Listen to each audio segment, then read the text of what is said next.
Bonjour à tous, je suis le pasteur Tito Moutibele et nous sommes dans le jour 41 de notre challenge de 90 jours dans la Bible. On est presque à la moitié. C'est super. Aujourd'hui, on lit Ésaïe chapitre 6. Tout d'abord, j'aimerais vous parler des différents types de prophètes qu'on a dans la Bible. D'abord, il y a les prophètes écrivains et les prophètes non écrivains. Parmi les prophètes non écrivains, on a des hommes comme Élie, comme Élisée. Ce sont des prophètes qui ont agi, on voit leurs actions qui sont décrites dans des livres, mais eux-mêmes, en tout cas en ce que nous savons, eux-mêmes n'ont rien écrit. Et à ça, on oppose les prophètes écrivains, tels que Ésaïe, Jérémie, Daniel, etc., qui sont des prophètes qui ont écrit une œuvre.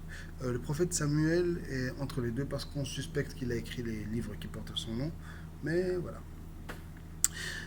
Et parmi les prophètes écrivains, il y a les petits prophètes et les grands prophètes. Quelle est la différence? La taille. Non, pas du tout. La différence, c'est la taille de l'œuvre, en fait. Les petits prophètes ont moins écrit que les grands prophètes. Et notre ami Esaïe fait partie de ces grands prophètes. C'est un prophète qui a une œuvre majeure, avec beaucoup d'écrits, qui ont une grande influence sur la doctrine et sur la suite de l'histoire d'Israël, l'histoire de notre religion. Alors Ésaïe, dans ce chapitre 6, on voit qu'il est appelé par Dieu. C'est une scène d'appel, de vocation prophétique. C'est le genre de scène qu'on voit souvent dans la Bible. La plupart des grands prophètes, la plupart des grands hommes de Dieu dans la Bible ont eu une telle rencontre avec Dieu dans laquelle Dieu les a appelés et leur a donné une mission particulière. On voit ça avec Moïse, on voit ça avec Gédéon. Certains ont déjà reçu un appel avant la naissance et reçoivent une confirmation après leur naissance.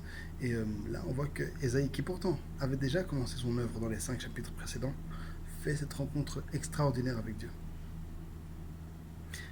Alors, chers amis, c'est une chose à laquelle j'aimerais que chacun puisse passer. Une rencontre exceptionnelle avec Dieu. Un moment dans lequel Dieu te donne une mission, il te donne une vision par rapport à ton but dans la vie. Cherchons cela. Cherchons à ce que Dieu nous parle, à ce que Dieu nous dise quel est notre rôle sur la terre, quel est notre rôle dans le royaume de Dieu, quel est notre rôle dans l'Église. Une rencontre spéciale avec Dieu par laquelle il va nous montrer qui nous sommes, ce que nous devons faire. Et dans ce moment de vocation, on voit que Ésaïe dit qu'il n'est pas pur. Alors un ange prend une pierre du trône de Dieu et la pose sur les lèvres d'Ésaïe pour le purifier. Ça nous parle de deux concepts très importants. La purification, la pureté, et la sanctification, la sainteté. Pur, c'est... on va parler d'abord de la sainteté. Dieu est saint. C'est un des thèmes de la Bible, c'est que Dieu est saint. Et saint, ça veut dire sanctus, le mot saint veut dire séparé. Il est éloigné il est éloigné, en particulier du péché, en particulier du reste. Il est mis à part. Et sa sainteté fait qu'il ne peut pas notamment s'approcher du péché. Et nous, à cause de la chute d'Adam, nous sommes pécheurs. Et donc pour pouvoir entrer dans la présence de Dieu, pour pouvoir être en contact avec Dieu, on doit être sanctifié, on doit être purifié. L'idée de purification, souvent, ça fait appel à l'idée du feu, le fait de passer par le feu pour sortir meilleur. Et dans ce texte, on voit cela illustré de manière très imagée. Vraiment, les lèvres d'Ésaïe ont dû être purifiées, brûlées, pour que sa bouche soit sainte. Dans notre processus de recherche de Dieu et de rapprochement de Dieu, parfois on va passer par des épreuves qui nous font mal. Parfois Dieu doit brûler des choses qui nous sont chères, afin qu'on puisse lui ressembler, afin qu'on puisse s'approcher de lui.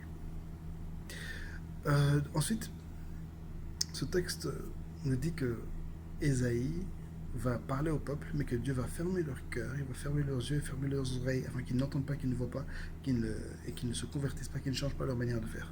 Pourquoi Dieu va faire ça? Pourquoi empêcher les gens de changer? Ça, c'est un truc... Ça, c'est dur. C'est le fait que...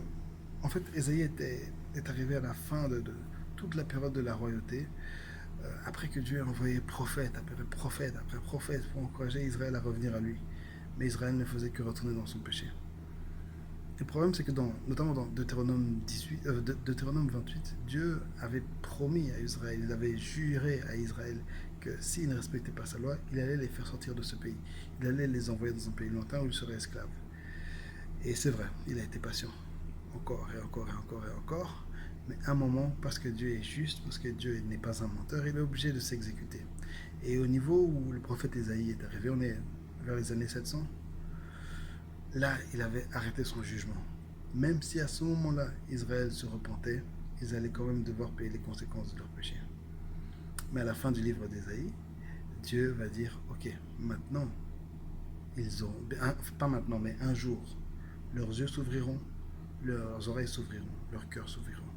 Parce que malgré le jugement, et ça on voit ça dans tous les livres des prophètes, malgré les promesses de jugement, Dieu promet toujours, toujours, toujours la restauration.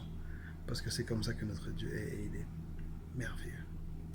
Bonne journée à tous. N'oubliez pas de vous poser 3 questions. Qu'est-ce que ce texte m'a appris sur Dieu? Qu'est-ce que ce texte m'a appris sur moi? Et que dois-je faire à partir d'aujourd'hui? Bonne journée à tous. Bye bye.